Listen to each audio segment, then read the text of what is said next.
Hello, everybody, and welcome to another great episode of the Gridiron Glory podcast here with Tad and Will.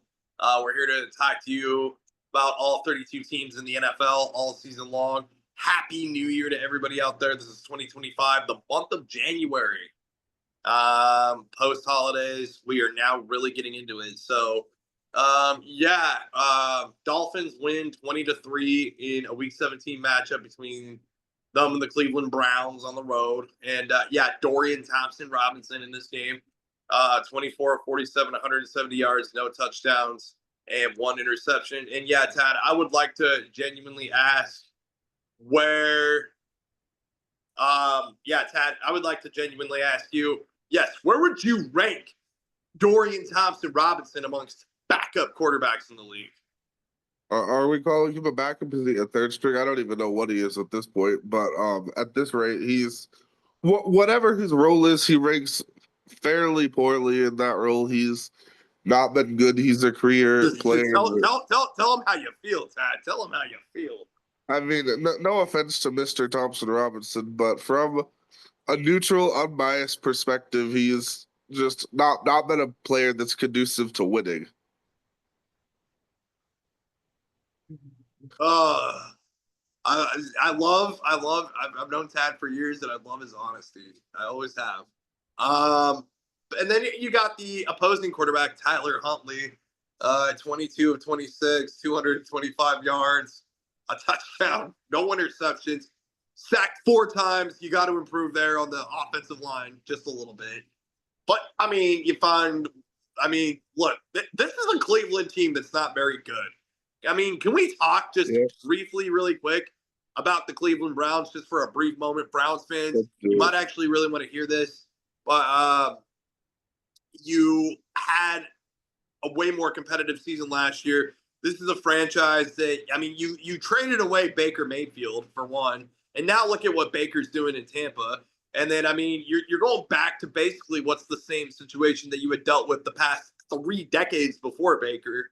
So you're right back to it, and then, of course, like you said in preseason, Tad, that Jameis Winston was, in fact, the best quarterback on this roster. They don't go with Jameis. They go with Deshaun. They make the mistake of giving Deshaun the money that they gave him. Tad, this is a franchise that, just doesn't know how to be a franchise. They don't know how to be a franchise. Revolving door of quarterbacks, and they're going with Bailey Zappi next week. So we're gonna try the new flavor of the week next week with Bailey Zappi. So we'll see how that going. And because of that, they're an 18-point underdog against the Ravens next week. They're favored to lose by 18 points. So just a brutal season for Cleveland. A brutal, basically 2 decades for Cleveland. Not a lot of bright spots there. Jerry Jeudy's been awesome. He's been an incredible receiver, 12 catches, 94 yards, and he was named to the Pro Bowl. So that's one bright spot for this Cleveland franchise, Jerry Jeudy. But other than that, it's just been absolutely dreadful. Yeah, it's been absolutely dreadful. Tyler Huntley, though, I was impressed with him. Tyler Huntley, the backup quarterback in this game, because the starting quarterback once again out. And my Tad, will Tua ever stay healthy for a full season? The odds, it doesn't look very good. He's going to be the biggest what if in NFL history, I think. One of them. He'll be up there. It's just sad. You really hate to see it for Tua. You do. He's not enjoying not playing. He wants to, because that's the thing. Like, we know Tua, he's a competitor. He wants to compete. He wants to play. It's just he can't seem to stay away from the injury bug.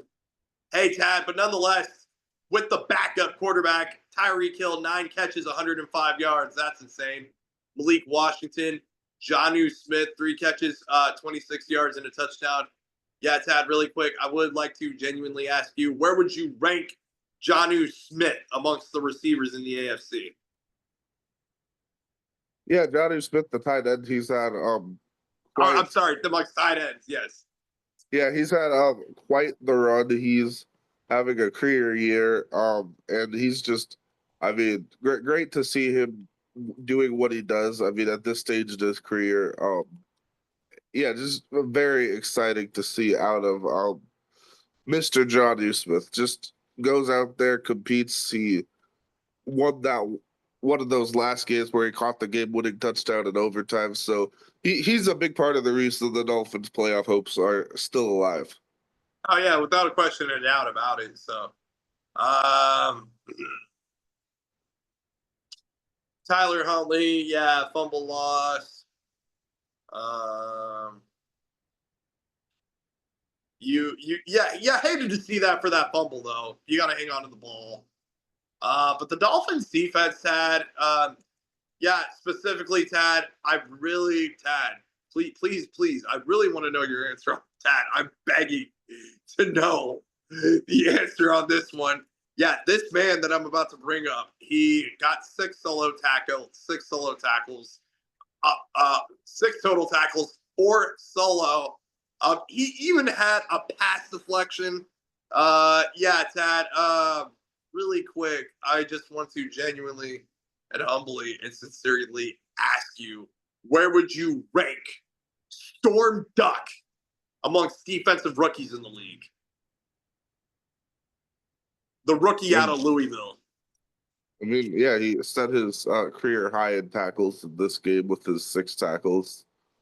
So, I mean, he's undrafted and he's out there. He's getting a spot. I mean, he's getting his feet wet early on in his career. I mean, as an undrafted player, that's to be a starting quarterback. I mean, that's very impressive to see. I mean, you do have some key guys on the injury reserve like Kendall Fuller and Cam Smith, of course. So I'd say he's um, filling in his role fairly admirably. Yeah, and I mean, you love to see the name too. I mean, just like what a name, right? Storm Duck. So an awesome name to have to go along with an awesome player and an awesome storyline for him. So yeah, Tad, Dolphins win 20-3. So next week they in the regular season finale for the Dolphins. Yeah, like you said, for the Browns, they'll be walking right into a buzzsaw to finish the season against the Ravens. At least we expect. And then the Dolphins, they will be going on the road to take on the New York Jets, a game they have to have. And then they also need the Bengals to lose and the Broncos to lose. They don't need the Bengals to lose. They have the tiebreaker with the Bengals. They just need Denver to lose. Right. So, Dolphins, they're going to win that game, and then they are going to be the biggest Chiefs fans at the same time. So, yeah. Well, no, they're going to be playing coincidingly. So, yeah, we'll see. Yeah. Yeah. So, there we have it.